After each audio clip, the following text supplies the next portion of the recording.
Halkaas ayaa ku nagaa halka guri.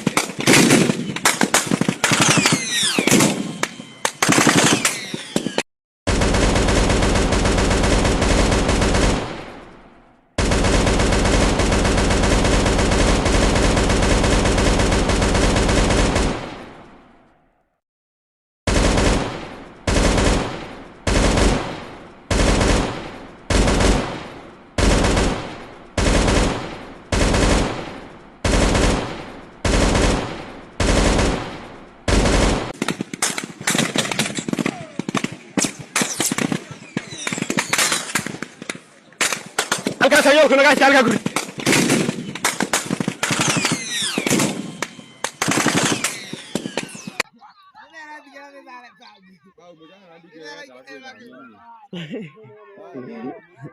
Ay mwadia uwene nalo.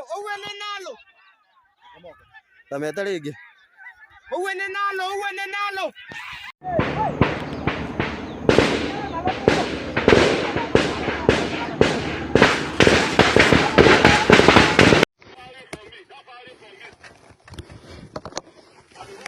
They are at the tree line. At that tree, they are there. They to see them. I can see them moving at that tree. Yeah, we see our boys. They are flanked them from there. Okay, see them there. Some of them are there. Jana moja alikuwa amefaa longi, akajitetea akasema mimi ni mwanafunzi. Hakuwa ametenda kitu, hakuwa na bunduki, hakuwa na kitu chochote. So akapiga risasi bure. Hata mmoja alikuwa anainua mkono anasema mnisamee, mimi sio mwalimu, mimi ni mwenyeji hapa. Hawakuweza kusikia hayo. Walianza kupiga risasi.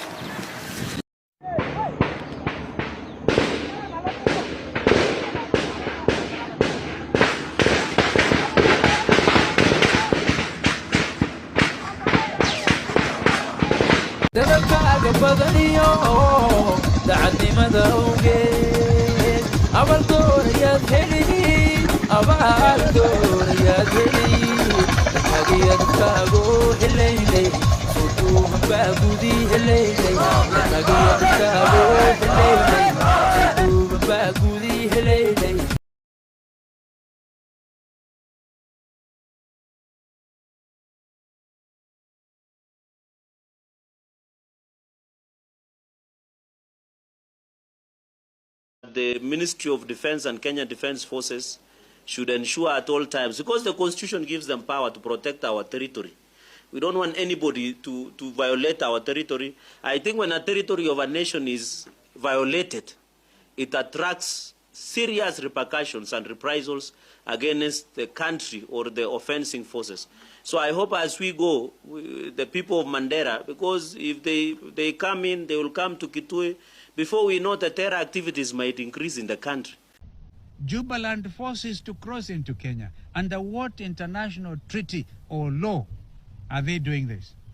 So this is simple invasion, occupation. And that's why we really want to call on the commander-in-chief, who is William Ruto himself, to explain the situation. You should not send...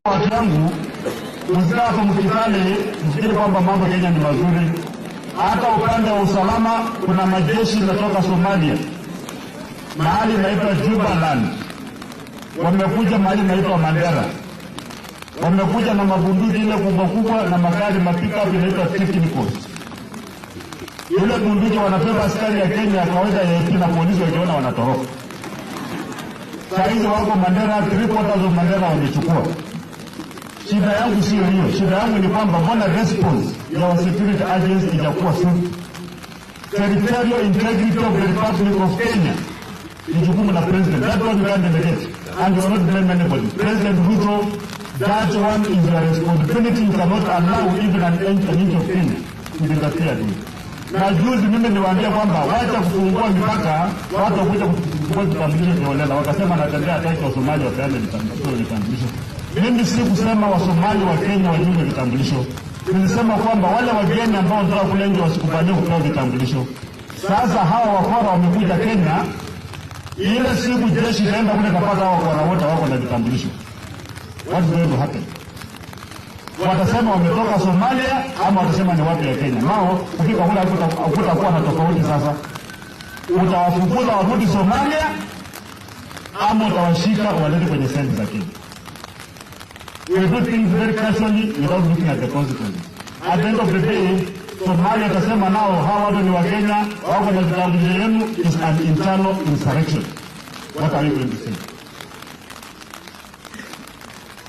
Every policy decision that the government makes on behalf of Kenyan people, it must be well thought out.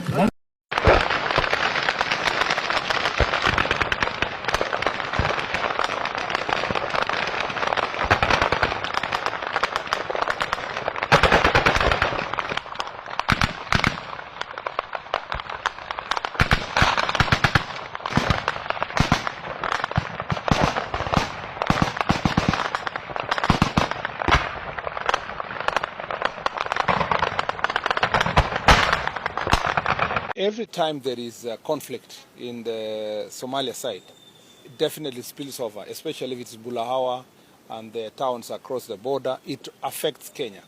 And remember that we have a good working relationship with Somalia as a country. And so when there is those challenges, there's citizens who feel endangered run from the neighboring country run to Kenya. But we cannot confirm now whether there were forces of where, who they are. It's only until you do proper security analysis and investigations that you get to know, is it forces, is it civilians, and so forth. It is also